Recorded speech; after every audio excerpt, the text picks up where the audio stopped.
ఈ సమస్యకి పరిష్కారం వెంటనే చూడాలి. లేదంటే జనం అత్తయ్యని గెలిపించుకుని ప్రయోజనం ఉండదు.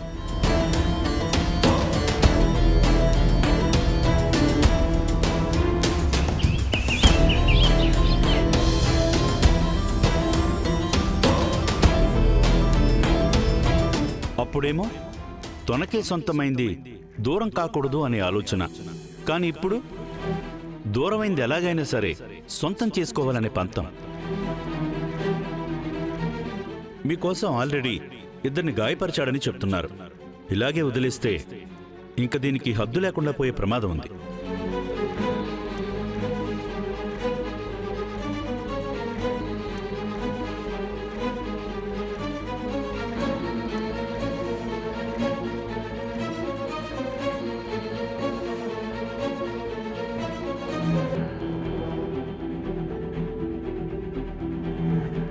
జాను, ఏమైందమ్మా?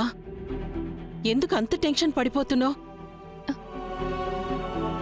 జైబాబు నాకు సాయంగా వచ్చాడమ్మా, అంతే కదా? అయ్యో, నీకతని గురించి పూర్తిగా తెలియదమ్మా. అతను పైకలా మారినట్టే కనిపిస్తాడు, కానీ అస్సలు మారడు.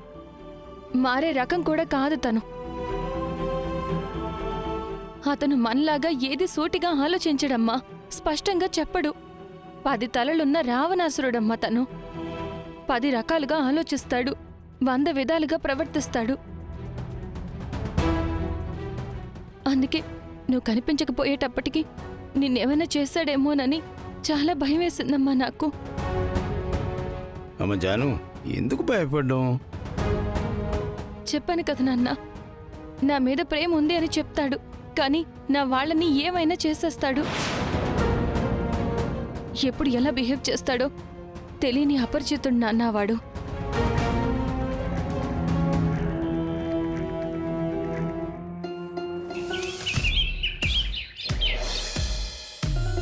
చూసారా, మీరట్టా ఓటేసి పార్టీని గెలిపించారో లేదో మీకిట్టా పెన్షన్లు వచ్చేశాయి. నిజమేనయ్యా. చల్లగా ఉండండి అయ్యా. మీరు 10 కాలాల పాటు చల్లగా ఉండాలి.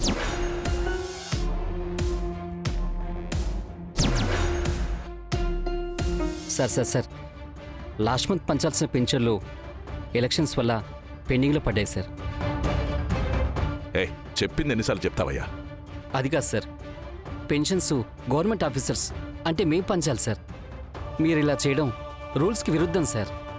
ఎవరండి చెప్పింది? ఎవరు పంచితే ఏంటి? ప్రజలకే కదా దక్కాల్సింది. సర్లే, మీరెళ్ళి మూల నించోండి. జరగాల్సిన కార్యక్రమం నేను చూసుకుంటాను. వెళ్ళండి వెళ్ళండి సార్. అది కాదు సార్. మీరు వెళ్ళండి సార్, వెళ్ళండి.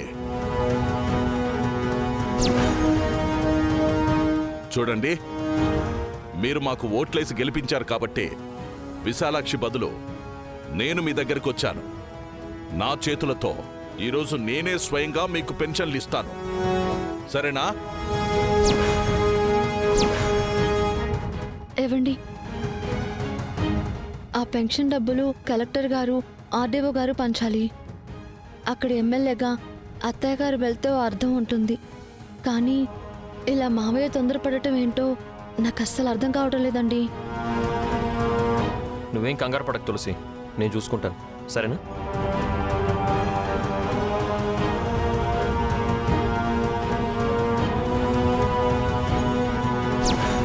రే, డబ్బు మన అకౌంట్లో పడిపోవాలి. తెచ్చిన డబ్బు సగం మన దగ్గర ఉండాలి. అర్థమైంది కదా? అర్థమైంది సార్.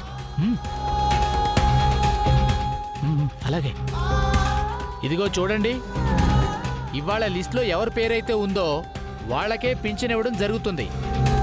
లిస్టులో పేర్లు లేని వాళ్ళకి తర్వాత దఫాలు ఇవ్వడం జరుగుతుంది. దయచేసి అందరూ ఇది గమనించాలి. అర్థమైందా? పెండియాల జ్యోతి. నేనే సార్. నువ్వు ఆగమ్మా. అలా అంటే ఎలా సార్? ప్రతి నెల పింఛన్ మాకు వచ్చేది. ఇప్పుడు లేదంటే ఎలాగా? లిస్టులో మా పేరు తీసేస్తే ఎలాగా? ఇంతకు ముందు వేరు, ఇప్పుడు వేరు. లిస్టులో పేరు లేని వాళ్ళు దయచేసి ఇంటికి వెళ్ళిపోండి. ఇది అన్యాయం. మేము విశాలాక్షి గారు నమ్మి ఓటేశాం. ఇప్పుడు ఇలా అంటారేంటండి? అందుకే కదమ్మా మీకోసం నేను ఇంత దూరం వచ్చాను. ఇదంతా మీకోసమే కదా. అదేంటి సార్, ఇన్నాళ్ళ దాకా ఉన్న పేరు ఇప్పుడు లేకపోవడం ఏంటండి? ఇది అన్యాయం. మమ్మల్ని మోసం చేస్తారా? ఆగండి, మీరు ఆగండి. ఇదిగో చూడండి, పెన్షన్స్ ఎప్పుడూ మీకే ఇస్తే ఎలా? వేరే కొత్త వాళ్ళకు కూడా ఇవ్వాలి కదా. అందుకే కొన్ని పేర్లు తీసేసినట్టున్నారు. ఎల్లుండి మేం వెళ్ళిన తర్వాత ఏం జరిగిందో తెలుసుకుంటాం, సరేనా?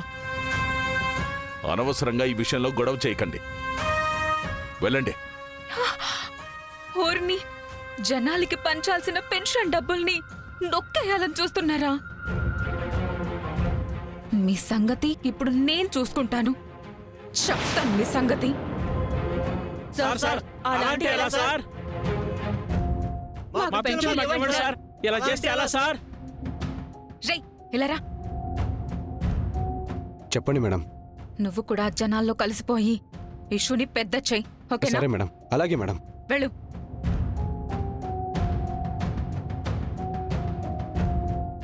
సార్ మా పింఛన్ మాకు ఇవ్వండి సార్. ఇదిగో చూడండి సార్, మా పింఛన్లు మాకు ఇచ్చేదాకా మేమందరం ఇక్కడ నుంచి కదలం. కలెక్టర్ వచ్చేదాకా ధర్నాలు చేస్తాం మేమంతా. MLA down down, MLA down down,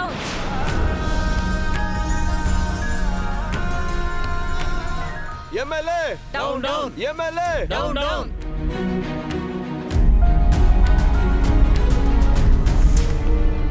MLA down down. పెన్షన్లు ఇవ్వాలి, పెన్షన్లు ఇవ్వాలి.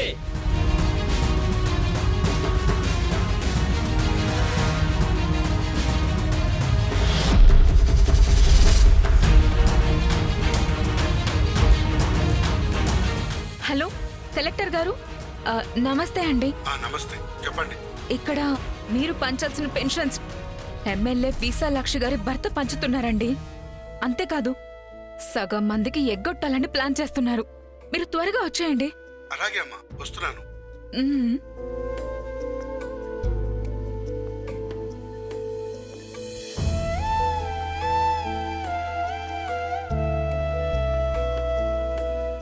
MLA down down, MLA down down,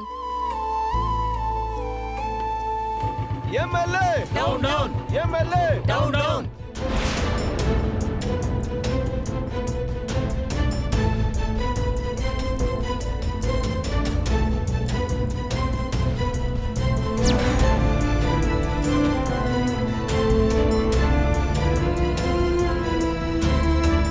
MLA down down, MLA down down, MLA down down, MLA down down. ఆగండి ఆగండి ఎమ్మెల్యే డౌన్ డౌన్. ఆగండి, దయచేసి ఆపండి ప్లీజ్.